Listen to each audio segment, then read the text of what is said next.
Have you ever wondered why some folks who seem, well, a little less book smart end up driving fancier cars and living in bigger houses than some bona fide geniuses? It's a puzzler, right? Well, buckle up, because today we're exploring the perplexing world of why dumb people earn more than smart people.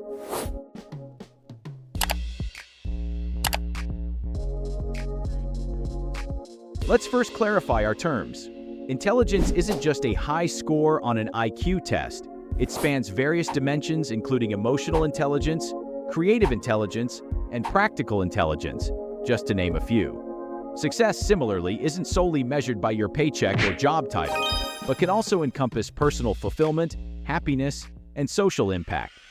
Now onto real-life exemplars that epitomize unconventional definitions of intelligence. Consider Barbara Corcoran, renowned for her role on Shark Tank.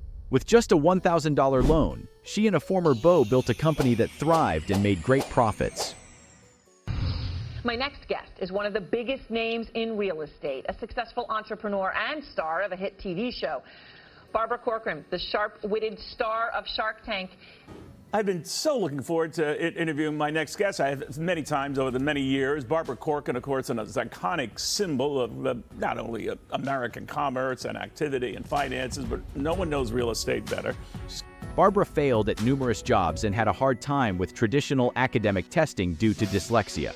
However, her incredible social savvy, an aspect of emotional intelligence, helped her build a real estate empire and later secure a spot as a sought-after investor.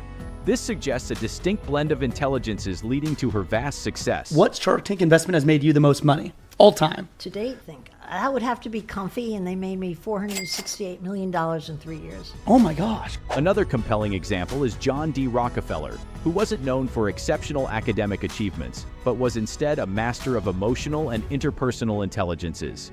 His ability to understand human nature and negotiate effectively allowed him to become one of the wealthiest individuals in history, shaping the modern oil industry. Transitioning to a more creative spectrum, consider famous fashion designer Ralph Lauren. For 50 years and counting, designer Ralph Lauren has been making his own distinctive way. End of an era in the fashion world. Ralph Lauren stepping down as CEO of the company started almost 50 years ago. Lauren doesn't have a formal design education, but used his creative and visual intelligence to build a global brand that symbolizes classic American style. Starting as a sales assistant and later a tie salesman, Lauren's journey emphatically showcases how a keen eye for design and understanding market desires can lead to astronomical success. Success stories like these elucidate that intelligence and success aren't merely about what you can prove on paper. It's also about how you apply your understanding of the world, your innovative ideas, and your interpersonal skills in practical scenarios. Let's delve into the underdogs of intellectual prowess, people skills, and networking, the backbone of many a success story. You don't need a PhD to realize that understanding and associating with people can shoot you right up the success ladder, sometimes even without traditional school smarts. Have you ever heard of emotional intelligence? This is not your garden variety IQ. It's the social beast of intelligence. Handling your own emotions and reading others like an open book can vastly alter your professional trajectory. It's about building trust and camaraderie, an often overlooked yet crucial factor in careers, especially in leadership roles. Now, ready for some real-world action? Let's talk about Sam Walton, the founder of Walmart. Sam wasn't known for scoring stratospheric IQ points, but his ability to connect with his employees and customers was legendary. His philosophy? The customer is always right, and treat every employee as a partner. This emotional savvy translated into business success that literally changed the retail landscape. Our company is built on people. The success we've had is because of our people. And here's another gem from the treasure trove, Richard Branson. Sir Richard Branson has built a multi-billion-dollar empire, a career spanning over 5 decades, producing hotels, an airline, a record label, a line of cruise ships, even rocketing into space. With his dyslexia, school was a struggle, but did that stop him? Nope. His interpersonal skills, a knack for publicity, and an unshakable ability to build relationships propelled him to millionaire status by the age of 23. Today, he's the maverick behind the Virgin Group, spanning over 400 companies. I was sitting in a basement with a bunch of girls. We were all about 15, 16 years old. We were trying to think of a name for a mail order company. And then one of the girls said, We're all virgins. Why did you call it Virgin? Virgin sounded good, so we went with Virgin. Let's not forget about the networking maestros. Effective networking isn't just handing out business cards. It's about creating meaningful relationships. Look at Oprah Winfrey.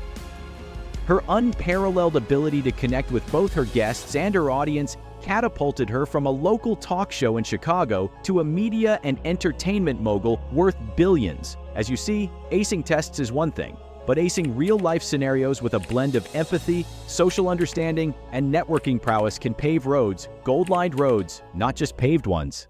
Ever noticed how some people leap before they look and somehow land on piles of cash? Let's explore the paradox where less overthinking might actually lead to more money making. Consider this. Many high achievers, often labeled as smart, are trained to analyze and avoid risk. They excel in controlled environments like schools and laboratories, where risks are calculated and minimized. But here's the kicker. In the wild and woolly world of entrepreneurship and investment, excessive caution can be a handicap. Now, let the tales of the bold and the brash unfold. Take Mark Zuckerberg, for instance. Was dropping out of Harvard a calculated risk? Perhaps. But to many, it seemed like a classic dumb move. Yet this leap of faith placed him at the helm of one of the world's most influential tech giants, Facebook. The risk was monumental, but evidently, so was the reward. Well, Mark Zuckerberg has become the world's second richest person for the first time. The magic often happens in the gap between crazy and innovative, and that gap is frequently bridged by the risk takers. Consider Sarah Blakely, who invested her entire life savings to develop Spanx, a brand now synonymous with shaping undergarments. Our next guest has been called one of the most successful, and that is the word, entrepreneurs in modern history. Sarah Blakely revolutionized shapewear when she created Spanx. Got them on right now. Coming from someone trained to sell fax machines, betting everything on a hunch about women's undergarments was less than logical, perilously close to dumb, some might say. Yet her gamble paid off spectacularly, making her the youngest self-made female billionaire at the time. But it isn't just about making one big bet. It's about a mindset that doesn't crumble under uncertainty, a trait more often found in those whom the intellectual elite might dismiss as less intelligent. These individuals typically operate with a higher tolerance for ambiguity and a knack for decisive action when others might hesitate or overanalyze. As we venture further into the intriguing world of unconventional success, let's tackle how dumb ideas often morph into groundbreaking innovations. Ever heard the saying, "It's so crazy, it just might work"? That's where we are diving in. Let's explore how thinking outside the proverbial box, a trait not measured by conventional IQ tests, can pave the way to phenomenal success. Take the story of James Dyson. His idea of a bagless vacuum cleaner was initially dismissed by every major manufacturer as impractical and unnecessary.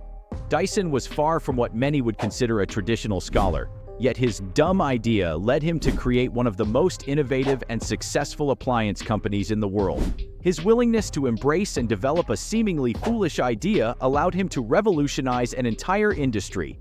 Then there's Reed Hastings, the co-founder of Netflix, proposing that people would prefer renting DVDs by mail when Blockbuster video stores were at every corner. That sounds outlandish, even laughable, during the late 90s.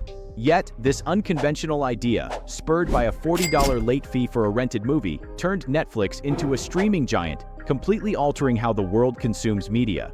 Creativity can often look like foolishness to the untrained eye. Consider the Wright brothers, bicycle mechanics who believed they could create a flying machine. Critics dismissed their efforts. Who were these non-scholars to attempt something experts had failed at? Yet, it was their fresh perspective and innovative approach that allowed them to be the first to achieve controlled flight, changing transportation forever. Another vivid example is Phil Knight, whose crazy idea of importing high-quality, low-cost running shoes from Japan led to the birth of Nike, one of the world's most iconic brands. An accountant by training, Knight was not a product designer or a retailer, but his innovative approach to sports footwear and marketing reshaped global culture. It's clear that innovation often stems from what the ivory towers of intelligence might label as suspect or naive thinking. This ability to see the world not just as it is, but as it could be, and to courageously pursue visions that others might scoff at, is a form of intelligence that no IQ test can accurately measure. Now, let's dissect the age-old debate. Is formal education the golden ticket to success, or do street smarts steal the show? Let's unpack this with a story of two different paths. First, meet Emily.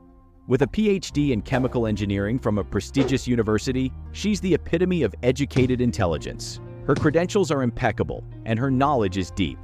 Yet, when faced with the unpredictable waves of the corporate world, she often hesitates, struggling to navigate office politics and adapt to market changes that weren't covered in her textbooks. On the flip side, meet Jake. Jake never cared much for school. He dropped out of college and decided to launch a startup focused on renewable energy solutions. With no formal training in the field, he relied solely on his street smarts, his ability to gauge public interest, his knack for negotiation, and his fearless approach to risk-taking. Fast forward a few years, and Jake's company is thriving, outpacing established firms in innovation and profitability. Or consider the powerful story of Steve Jobs, a college dropout whose unconventional approach to product design and consumer appeal transformed how we interact with technology. Jobs often credited his success to his ability to perceive needs before anyone else did and to think differently about solutions, qualities that no classroom specifically nurtured. And the greatest thing is when you do put your heart and soul into something over an extended period of time, and it is worth it. Meanwhile, there's Susan, an MBA graduate who climbs the corporate ladder by mastering the textbook strategies of business management. While her precise and methodical approach earns her a solid career, she seldom deviates from the conventional path, possibly missing out on higher risk, higher reward opportunities that less educated but more street-savvy entrepreneurs might snatch up. The real kicker? Success doesn't strictly belong to either camp.